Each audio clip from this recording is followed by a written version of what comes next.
Oh, hello, little dog. We met a Pomeranian friend in the park earlier today, Oh, I love dogs. I'm sorry, I need to go back to the 7-page video essay about Billie Eilish. Yeah. Hello! Welcome back to What's Your Safe Word? I'm Amp, and today I have the lovely, the gorgeous, the very well-educated and sex-positive Evie Lupine with us. Evie, how are you today? I am doing so good. Thank you. I am, again, so ready for this conversation. And yeah, I have done a bunch of research for it. I have been staying up late. My brain's been going. So. And today, we are getting into a conversation that kind of took the internet by storm last month. And again, the conversation was Billie Eilish on the Howard Stern show, talking about porn and ethics and like sex education. Because for those that don't know or haven't seen the video, maybe Billie Eilish went on the Howard Stern show of all places. Like we can unpack that, the fact that it was Howard Stern, the man who has built his entire career off of sensationalizing sex workers and pretty much misogyny. But then they got on the show and they started pretty much just demoralizing, demonizing, and tearing down porn as this terrible thing that causes so many problems within our society. I wanted to have you on today to have that conversation around not only ethics, but hopefully like a feminist approach to whether it's porn or just sex in general. The whole conversation with Billie, which is why we're here, is coming from someone who might not have a fully formed view that is fully educated on something that they have a knee-jerk reaction to. We're constantly growing as people that educate and inform and talk about sex. And like, I don't think I'm perfect by any means. Like, while I think that Billie's take was totally valid in that they have trauma around a thing that they shouldn't have seen at such a young age, I still stand by my opinions in that we have this problem with how we talk about and approach sex. And this is coming from two people on the asexual spectrums talking about sex. Like, I'm curious, what were your initial takes on, without taking away from I'm waiting for your take on the Billie thing on YouTube, but what did you think when you heard that? I was not someone that was like accidentally exposed to pornography at a young age.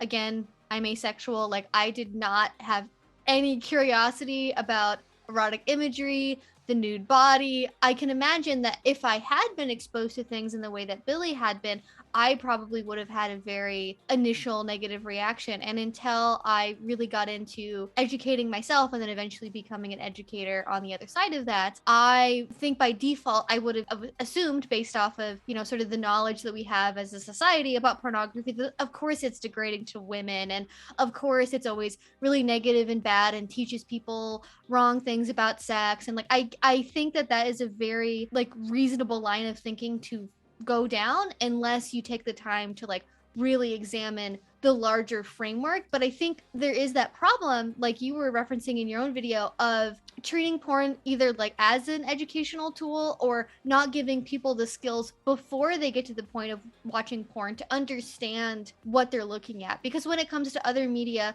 like movies or books, like parents are watching those things and reading with kids from a very young age. But then when it comes into like pornography, like you are just kind of left up to the wild, wild west. And I think it indicates that there needs to be a societal shift towards having that education so people don't have experiences like Billie. But I feel like there has to be a way to explain like, hey, like when you're looking online, you might see these certain things and that doesn't really reflect reality and this is just acting. And I feel like there has to be a way to do it that's not going to be like, we're going to corrupt the minds of the youths and they want to show pornography in school.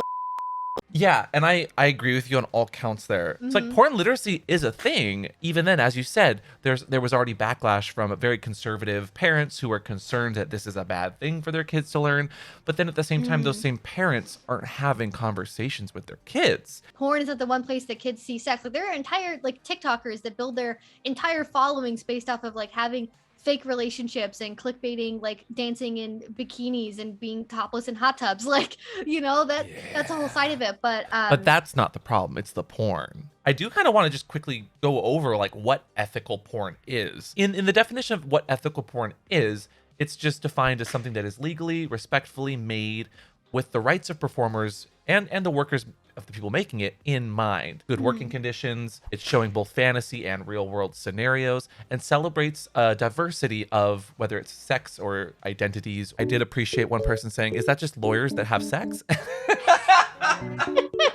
Which yeah, Lawyerporn.net. yeah, get I'd watch get that. the URL while it's still hot.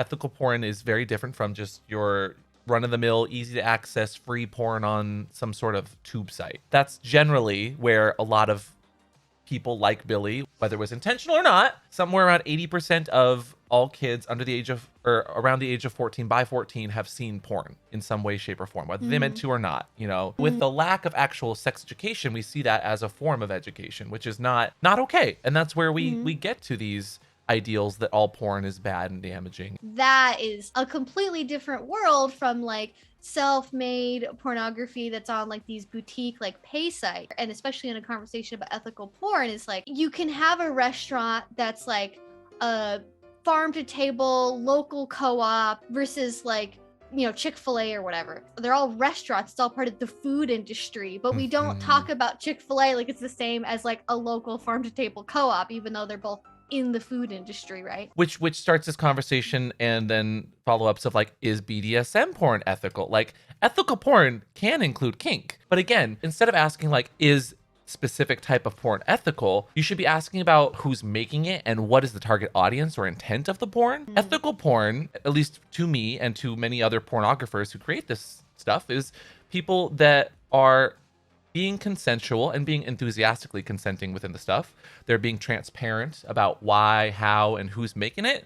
They're making sure that business practices are good, and you can see that generally through the people who are producing it, as well as like behind the scenes stuff, you know. And I think that's why a lot of the OnlyFans and fan sites are a good thing in that regard. And then looking at like the tube sites of it all, the sensationalism that we see from people like Billy and the reaction there are coming from a lot of tube sites, which are generally free, easy to access, and generally are stolen clips from scenes that people have produced. That's a whole other thing as well, right? Is like when you go to those sites, like the way that they film it on purpose, like it's hard to tell. Like this could be revenge porn. Like this could be something that somebody privately filmed, thinking it was just going to be between a couple, and then it ends up getting 5 million views on a, you know, on some website. Have you seen Hot Girls Wanted? I was gonna bring that up. I literally just watched that last night. That is literally about the click hole, and that I think is so interesting. And this is something I wanted to bring up, is when porn is talked about, it is kind of compressed into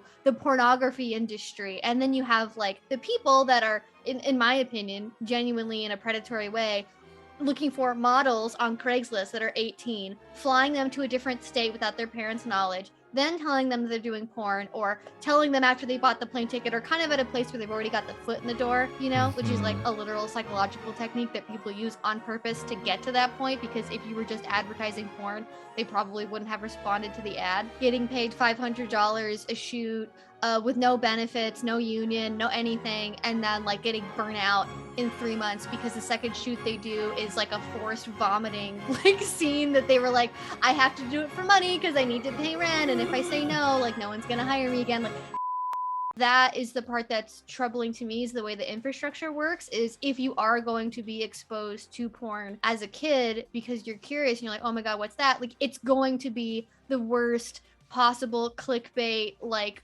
weird thing you've ever seen in your life. In the same way that like it's almost like, you remember the YouTube kids problem that happened a couple years ago? It was all like the Spider-Man Elsa like pregnant grocery store kidnapping, whatever. Like, it's the same principle as that, but instead of being bizarre, disturbing YouTube videos, it's directing people to go to these porn websites where on purpose they don't establish consent, on purpose they don't establish, you know, if the workers really want to be there or not, because it's part of the like, ooh, she doesn't really want it. And like, you know, every type of porn out there is not a clickhole site, and we have to be able to make that distinction.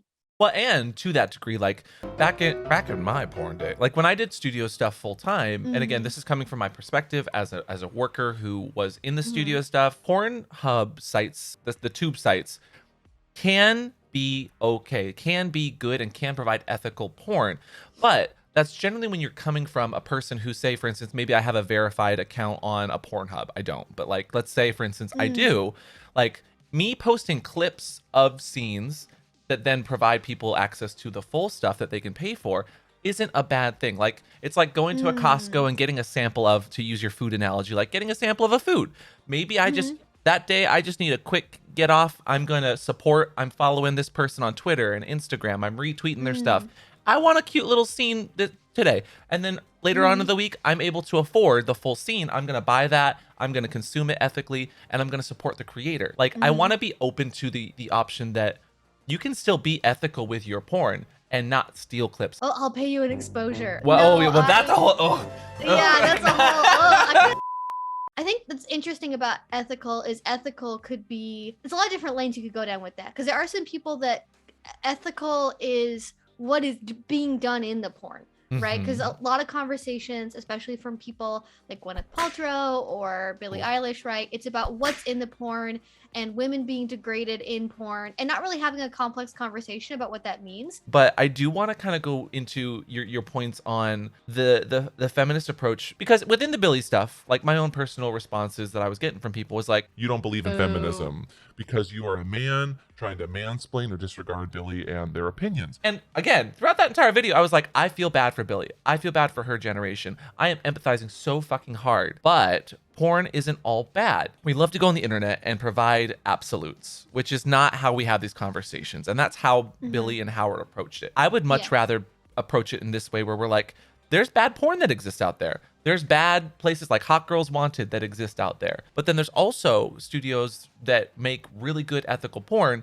that sit you down. They literally film the before scene, the scene, and then the after scene. They talk about the breaks that happen, the aftercare. Like, that's my experience. But I'm curious, like, what's your take on that? And just maybe porn in general. I think the mentality that sort of Billy represents in her ideas is very much going back to the 1980s of feminism, where we literally had something called the sex wars, because at the time when we were sort of developing feminist thought in a direction about like, okay, you know, sweet, we've got voting rights, we can have our own bank accounts. What about sex? What about porn? What do we think about porn?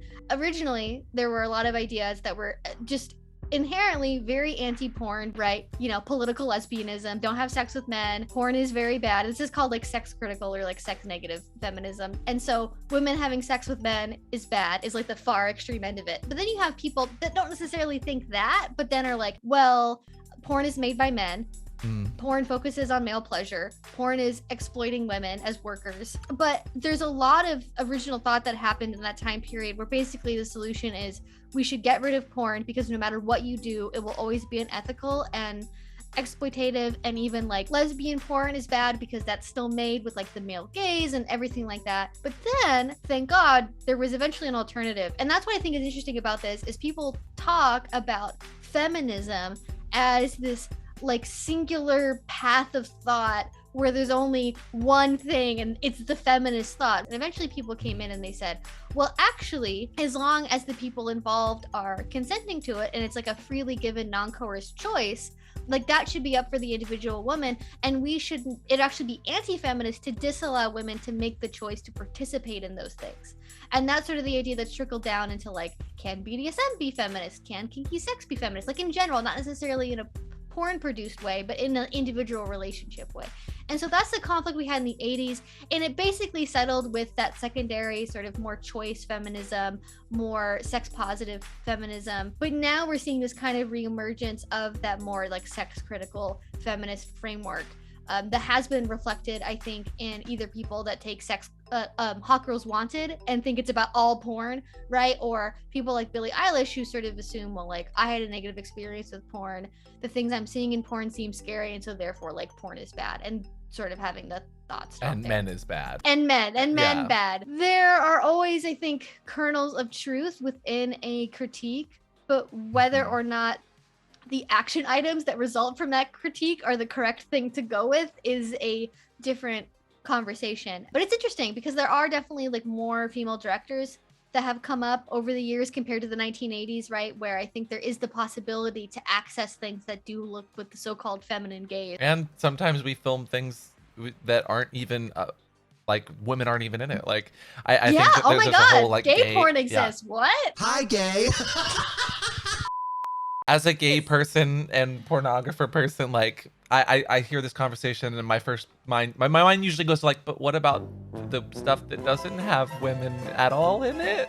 Like, and what about the stuff that's produced by women direct? Like I've been directed by women and non-binary directors. So like it exists out there, but to that, like capitalism does drive it, like not only production, but it innovates. We see like one avenue of like the OnlyFans star, the fan site star that is like like the top 7 of 10 people on OnlyFans are females who do sexy things. Or the fact that like then we get into that argument when we talk about feminism of like, how does porn negatively affect women or cause more violence? And like one thing I didn't have in my whole argument, because that wasn't the initial thought process of my video about like consuming porn was specifically on feminism, was the actual effects on women. And so I did some studies. I looked into like Psychology Today and other psychological studies around like porn and the negativity that could come from it. Within 6 of the major studies that have happened over the last decade or two around porn, some studies show that 88% of porn depicts violence against women. 5 of the other studies of those 6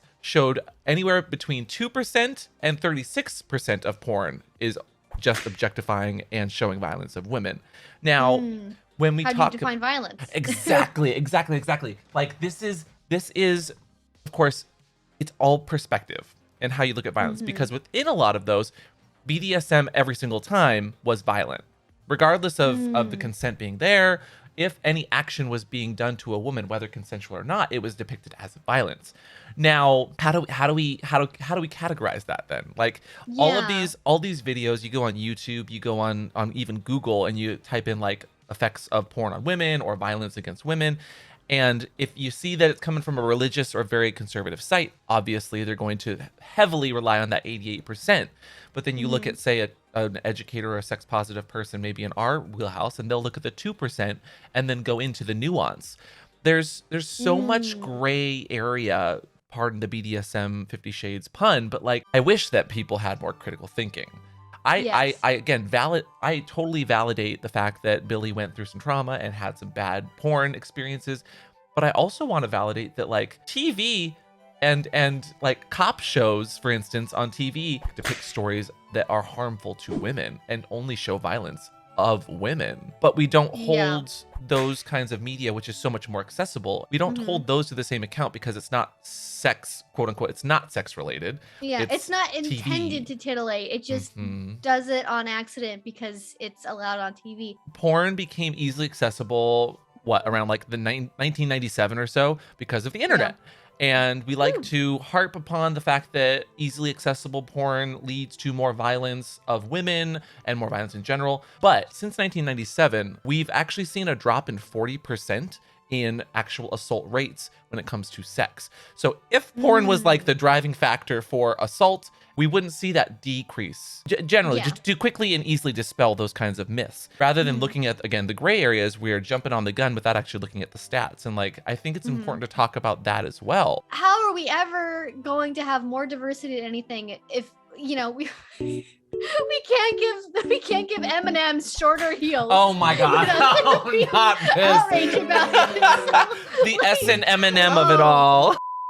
You know, you have to be careful when you look at those studies, especially if you are kind of taking away the point that this means that like porn is bad and increases violence, because as you pointed out, like that's not what the stats bear out.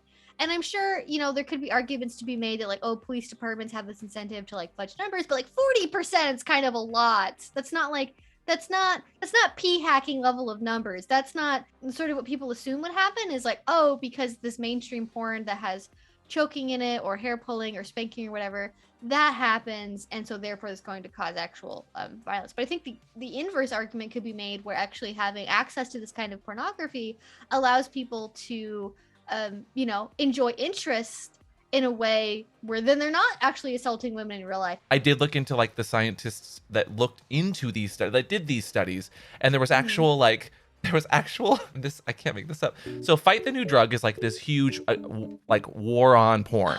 website. Yes. It's very I have- pseudoscience-y. It turns your brain into Swiss cheese. Yes, but there was an actual like expose or piece done by the scientists who put these studies together that Fight the New Drug was using to say porn is bad, where the scientists literally had to say, you guys are twisting our words and taking our stats out of context. You can't do that. Which It is is just literally, and they had like, that's the part that drives me like nuts though, as like somebody that's, you know, I haven't, when you're doing papers like that, you have to be so fucking exact about like, this is, we're only showing this, we're not implying this with our data, this doesn't mean this, we can't make this assumption. Like, you have to be so clear, and people skip over that. They go to the graph that shows 90% increase in whatever, and then they just screenshot that, put it on Twitter, and are like, this proves this, and it's like, that's not actually what it's showing at all. Yeah, unfortunately. But that's actually a wonderful segue into unpacking not only statistics, but ethics, but movie stars and maybe our own perspectives on certain things we'll be talking about on Evie's channel. Yay.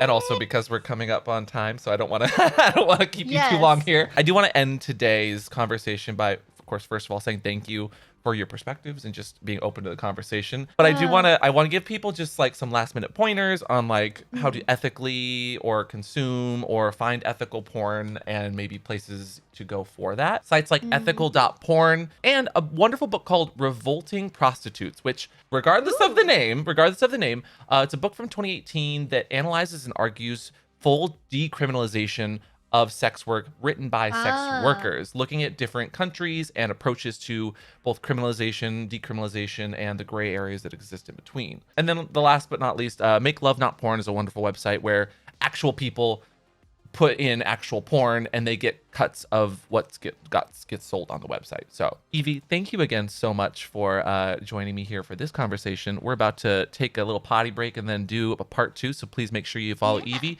Where can they do that though, Evie? I am on YouTube at Evie Lupine, also on Twitter at Evie Lupine, and on Twitch at Evie Lupine. Pretty much all of that, EVIELUPINE. That's me. I love it. And I am Pup Amp. You can find me everywhere at Pup Amp.